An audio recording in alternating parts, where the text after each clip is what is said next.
Ryan Brown here from J. Ryan Brown Law, and today we're going to talk about two different types of guilty pleas in criminal cases here in Georgia. The first type of plea we're going to talk about is a negotiated plea, and the second type of plea we're going to talk about is a non-negotiated plea. There are other ways that cases can resolve in Georgia, like trial or dismissal, etc., but today we're focusing only on guilty pleas. So first we're going to talk about negotiated pleas, and it is just like it sounds. A negotiated plea is where the defendant and the defense team, his lawyer, whoever else, his family, whoever, comes to an agreement with the prosecutors about what the sentence should be in the case. When that happens, the defendant appears in court, pleads guilty, waives his right to a trial, etc., and the prosecutor and the defense submit to the court what they believe an appropriate sentence would be. At that point, the judge can either accept the plea or reject the plea, or the sentence as it has been suggested.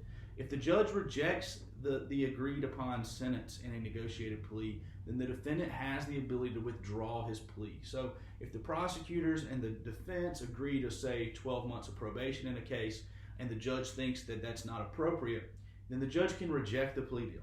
Okay? And that's an important thing, because if they reject it, the defendant can then withdraw his plea and either enter into more negotiations with the prosecutor or proceed to trial.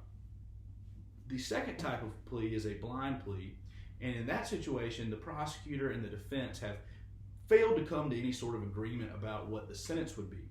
What they do agree upon is that the defendant is going to admit that they are guilty and that they can be proven beyond a reasonable doubt. They're going to waive their right to a trial, etc. But they also agree that they're going to leave it in the court's hands to set forth a sentence. So in that situation, the prosecutors are going to make a recommendation about what they think the sentence should be. The defense is going to make a recommendation as to what they think the sentence should be. And then the judge is going to pronounce sentence. The judge is going to pick. It could be better than what the defense asked for, worse than what the prosecutors asked for. Sometimes it could be in the middle. But the important thing there is once the judge sets the sentence, you can't withdraw your plea if you don't like the sentence. So it's a little different than if the judge rejects a negotiated offer in a negotiated plea. The same principles apply to violations of probation.